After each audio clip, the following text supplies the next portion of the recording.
Ayer, en el Ateneo de Santander, dentro del Aula de Cultura, pronunció una conferencia el embajador de España y exalcalde de La Coruña, Francisco Vázquez. Muy buenas noches. Buenas noches. Francisco Vázquez es uno de esos políticos de raza que desde su alcaldía de La Coruña trascendió a toda España y que después ha ocupado muchos y relevantes cargos dentro de la estructura de la organización española y también dentro de su partido, el Partido Socialista Obrero Español. La lista simplemente de las condecoraciones que le han sido concedidas a Francisco Vázquez ya denota su paso por diferentes estadios, por diferentes cargos y su trato con muchísima gente, no solo de España, sino del mundo. Tiene la Orden del Imperio Británico, tiene la Gran Cruz de Isabel la Católica, la Gran Cruz de la Orden de Malta, la Gran Cruz de la Orden Constantiniana, la Gran Cruz de la Orden del Mérito Civil, la de Alfonso X el Sabio, en fin. Por supuesto, en su tierra es hijo predilecto de La Coruña, premio Fernández de la Torre, gran maestre de honor de la Orden de Caballeros de María Pita y un largo etcétera. Ha sido diputado, ha sido senador, ha sido alcalde de La Coruña, ha sido embajador de España ante la Santa Sede, un cargo que yo creo que ya le dio un protagonismo nacional e internacional. Y junto a él está aquí esta noche con nosotros el doctor Julio Rama. Buenas noches. Buenas noches. Que comparte con el embajador Vázquez varias características. La primera, que son amigos; la segunda, que los dos son gallegos y que los dos son coruñeses, con lo cual, bueno, pues lógicamente hay un lazo entre ellos y de esta manera vamos... Y compañeros de colegio. Y hemos sido compañeros de bachillerato. Bien. A más. A más. Entonces, vamos a tener una conversación sobre los asuntos que ahora nos atañen a los españoles. Pero en primer lugar, me gustaría que usted, embajador, nos resumiera un poco la conferencia de ayer con un título tan llamativo como el Estado insostenible. ¿Estamos en un estado de bienestar insostenible? No solo un estado de bienestar, sobre todo lo que llamaríamos en economía doméstica los gastos corrientes, los gastos generales, el pagar la luz, la bolsa de la compra, el colegio de los niños. Quiere decir, es un estado que su estructura hace que un país con los recursos que tiene España sea muy difícil mantener autonomías, ayuntamientos, diputaciones, empresas públicas, toda esta multiplicidad de organismos con sus correspondientes funcionarios, con lo que nos hemos ido dotando a lo largo de estos años. Y que a mí me preocupa mucho, porque no solamente es una de las causas más llamativas de la crisis económica que padecemos, sino que también pues, abre las puertas a muchos de los problemas políticos que hoy angustian a la sociedad española, sobre todo en lo que hace referencia a una cuestión tan fundamental como es la unidad de España, con los planteamientos secesionistas e independentistas que surgen en algunas de las regiones periféricas. Por lo tanto, un Estado insostenible en la medida que hoy los españoles hemos sufrido pues, toda una serie de recortes, todas las familias españolas, en materia de sanidad, en materia de educación, en materia de pensiones, pero paralelamente los gobiernos, los responsables públicos no han reducido la cuenta de gasto del propio Estado. Cuando vemos como en el resto de Europa, pues en estos momentos en Italia se están suprimiendo diputaciones, en Francia se anuncian medidas de austeridad tendentes precisamente a adelgazar el Estado. Quiere decir, se está intentando ahorrar en esos gastos generales que decía yo al principio. Y de ahí, pues, mi gran preocupación, y ese ha sido un poco el eje central de mi intervención de ayer en Santander. Bien, la crisis, siguiendo adelante, nos enfrenta a una dicotomía compleja o muy compleja. Por una parte, la izquierda habla de terminar con la austeridad y que el Estado gaste más, y por otra resulta que eso solo se puede hacer a base de créditos y de incrementar la deuda, que a su vez incrementa el gasto en intereses y la amortización, por supuesto. ¿Cuál es la solución, querido amigo? Hombre, yo creo que lo que hay que hacer es ajustar las políticas a las posibilidades reales que tiene un país. Tú no puedes pretender, pues, por ejemplo, con los recursos de Marruecos, tener los servicios sociales o la asistencia social que tienen los suecos. Quiere decir que hay que tener siempre un principio de racionalidad, ¿no?, en el gasto. Es evidente que en los últimos años siempre el ciudadano tiene esa intuición en los momentos de crecimiento de votar a la izquierda porque se considera que la izquierda gasta con mayor alegría, y cuando vienen las crisis votar a la derecha porque se entiende que la derecha es más austera, que vigila más el gasto. La verdad sea dicha es que hoy, en el mundo de hoy, lo que hay que saber ajustar es la proporcionalidad de vida entre los derechos y la capacidad para poder tener esos derechos. Es decir, la sociedad de bienestar no puede ser algo ilimitado en cuanto a la atención de las necesidades de las gentes. Es decir, hay que saber priorizar y entender que, bien, lo que tenemos que montar son estructuras en las cuales la sanidad, la educación, las pensiones, pues estén amparadas y protegidas, pero a la vez con las medidas que permitan hacer una gestión eficaz. Si no hay una gestión eficaz, pues evidentemente el gasto se disparará y después lo sufriremos todos. Y repito, también desde la asunción de una serie de medidas que sean medidas impulsadas por el puro sentido común. Es decir, si hoy vivimos 80 o 90 o ya 90 y tantos años en unas condiciones magníficas de salud, bueno, pues hay que debatir abiertamente la edad de jubilación y hay que debatir abiertamente los años que se requieren para graduar la cuantía de las pensiones. Eso no es ser ni más de derechas ni más de izquierdas, ¿verdad? Y después, evidentemente, tú no puedes atender la universalidad de demandas que hoy se plantean, porque ahí los ciudadanos quieren que el Estado les subvencione todo. Y esto lo digo desde una convicción socialdemócrata, ¿eh? Yo creo que ha llegado el momento, bueno, pues darse cuenta de que sin una administración económica racional, pues lo que corremos el riesgo es de entrar en situaciones como la que tiene hoy España, y con esto termino, ¿verdad? España hoy tiene una deuda del sector público que equivale a toda su riqueza, el 100% del Producto Interior Bruto. Oiga, pero mire usted, pues a lo mejor habrá que ir más despacio en algunas políticas de infraestructuras, a lo mejor habrá que ir más despacio en toda una serie de políticas de expansión. Por lo tanto, la economía deben orientarla los economistas, pero las decisiones las tienen que tomar los políticos. Y el problema que tenemos hoy en nuestro país es de que, bueno, los políticos, la clase política actual, pues posiblemente en muchos casos no esté a la altura de las circunstancias. Usted ha entrado precisamente en el mundo de la política. Y lo ha hecho desde su militancia socialista, socialdemócrata, como muy bien ha dicho usted, y al mismo tiempo hemos asistido, por ejemplo, en Cantabria, al desplome del Partido Socialista, que de manera realmente impensable ha pasado a ser en nuestra región la tercera fuerza política, cuando siempre ha sido la primera o la segunda. Pero también a nivel nacional hemos visto el desplome en el número de votos, en los apoyos, etc. La izquierda española, que la representa obviamente el Partido Socialista como la izquierda centrada, moderada, con capacidad de formar un gobierno, como ya ha demostrado en ocasiones anteriores. ¿Cuál es el reto que tiene ante sí ahora la izquierda para recuperar el liderazgo?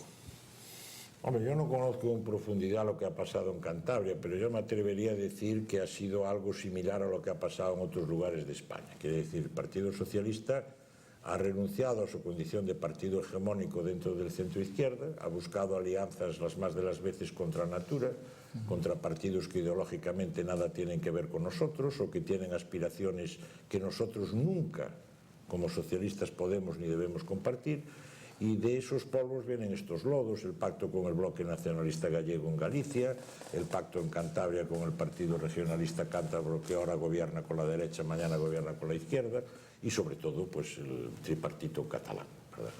Quiere decir, el Partido Socialista en su día pues consiguió homologarse al resto de la socialdemocracia europea con aquel célebre congreso en el que Felipe impulsó la renuncia al marxismo y se convirtió en un partido de centro-izquierda.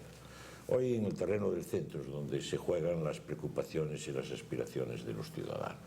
Entonces, el Partido Socialista, de un tiempo a esta parte, se ha puesto, como decía antes, al frente de la manifestación, ha abandonado ese terreno del centro, ha dejado, curiosamente, de competir con el PP y ha entrado a competir con Izquierda Unida y con todos estos grupúsculos que la mayor parte de las veces pues, no obedecen ni siquiera a planteamientos ideológicos, sino que son fruto de la coyuntura, y consiguientemente pues está en un pleno retroceso. Es decir, los excesos que se han cometido, los errores que hemos cometido, sobre todo en el terreno territorial, sobre todo resucitando viejos fantasmas del pasado como la memoria histórica, o buscando nuevamente posiciones anticlericales más propias del siglo XIX, hacen que hoy el Partido Socialista haya perdido precisamente esa etiqueta de centro-izquierda, y haya olvidado, que esto es importante, lo que es la esencia de su compromiso ideológico, que no es otro que el de la solidaridad,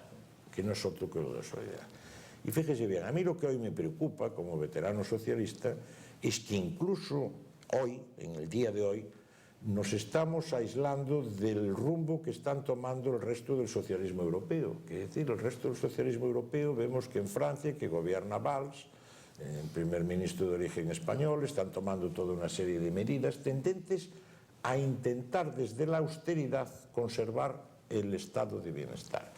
En Italia, con Renzi, la izquierda italiana pues está reformando a fondo el Estado y está llevando a cabo una serie de medidas estructurales.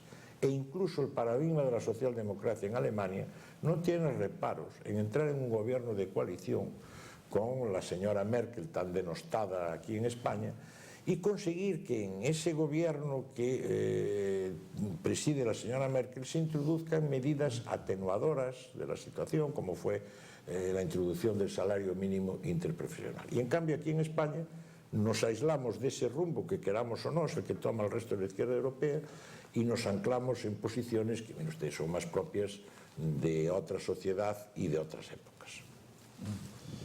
Podríamos decir que en cuanto a lo económico, la crisis va a servir de algo, va a servir para depurar, y al mismo tiempo la crisis en los partidos políticos servirá para también ese, digamos, desprestigio importante, sobre todo de las grandes fuerzas. Hombre, sí.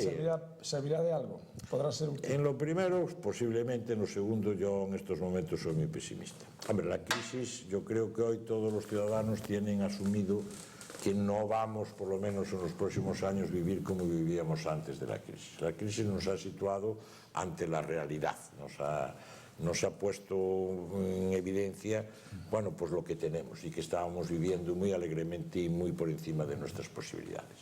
Pero respecto a los partidos políticos yo soy más pesimista. Soy más pesimista por una razón.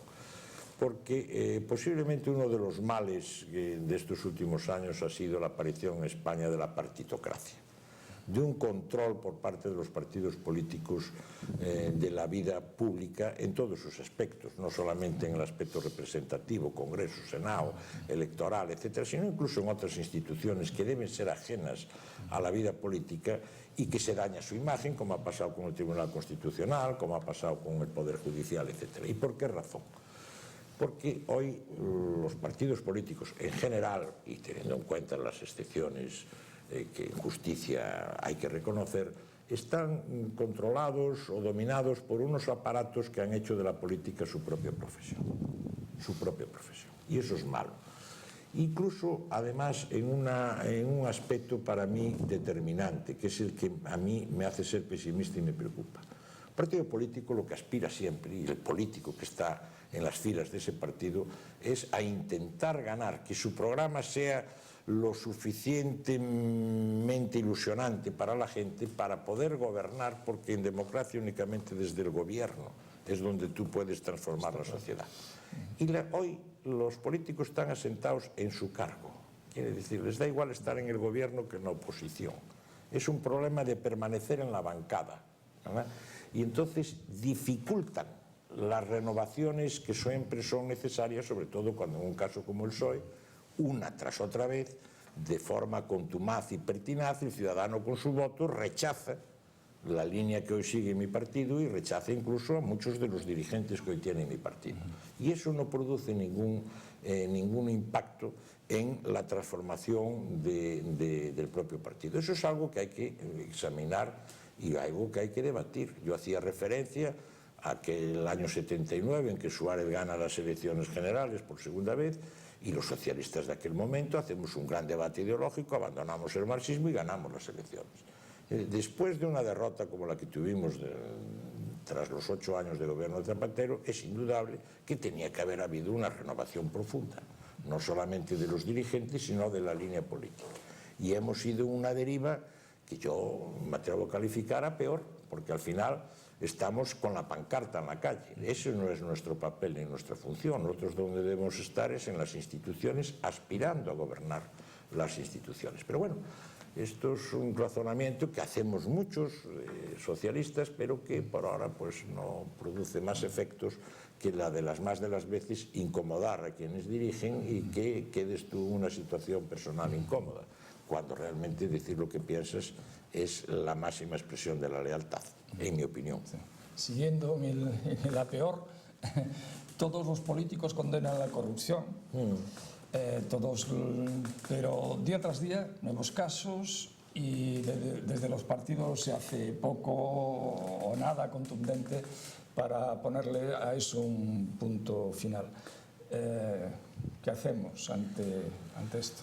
Bueno, los partidos hacen algo peor, ¿verdad? La utilizan como arma política. Entonces ese tú más, pues lo que hace todavía es empeorar la impresión que los ciudadanos tienen de los políticos. Y no hay que olvidar además que en este caso lo que se ha hecho es judicializar la vida política. En vez de tomar las medidas que se deben tomar en las instituciones, se opta por la salida de ir a los tribunales, de manchar el nombre de las personas y de entrar en procesos que al final no tienen fin. El problema de la corrupción, a veces parece que se intenta escapar de lo que es el origen del problema. El problema de la corrupción nace de la financiación de los partidos políticos.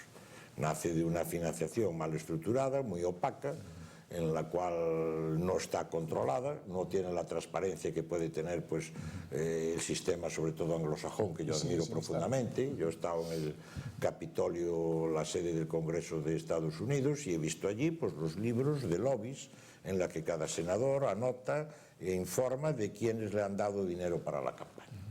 Y no pasa nada, que a mí usted no pasa nada. Aquí, en cambio, todos somos conscientes de que las campañas, como decía un viejo compañero mío, hombre, los carteles son en offset-color, que cuestan mucho en imprenta. ¿De dónde sale ese dinero?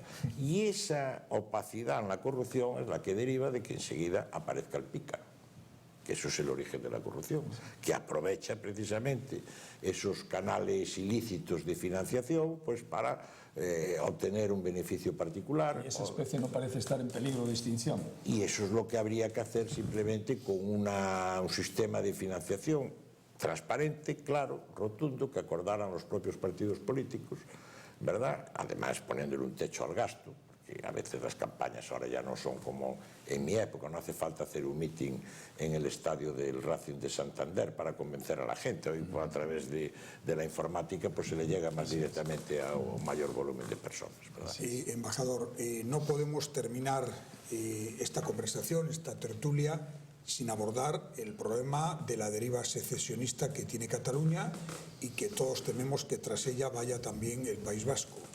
¿Y qué podemos hacer los españoles ante esta situación de un reto cada vez más claro al Estado, a la unidad de España, y ante lo que para muchos es una respuesta débil desde la sociedad española? Pues mire usted, mantenernos firmes en algo que puede parecer una obviedad, pero que es un valor inalterable a lo largo de los siglos, es de que España es una, es decir, la unidad de España. Yo, al ser español y siendo de origen gallego, pues yo me siento español de Galicia, de Cantabria o de Cataluña o del País Vasco. Es decir, el principio de unidad de España es algo que no puede estar sometido ni siquiera a discusión.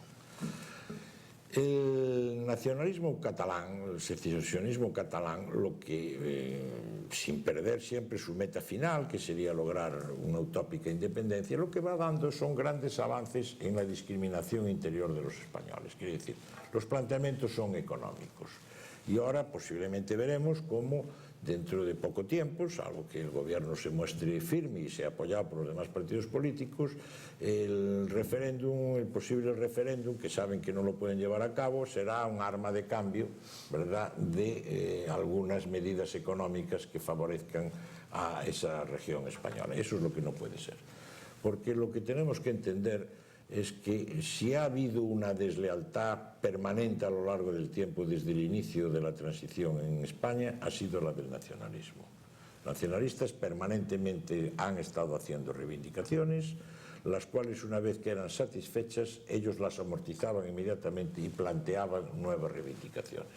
Quiere decir, es un camino hacia ninguna parte, pero que en cualquier caso a ellos les favorece porque adquieren toda una serie de privilegios derivados de su condición, pues, de regiones más ricas o más desarrolladas con respecto a otras de España.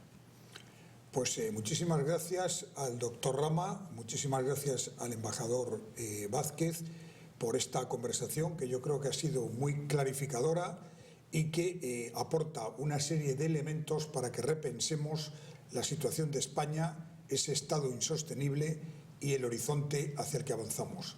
Muchas gracias y buenas noches. Muchas gracias. Muchas gracias.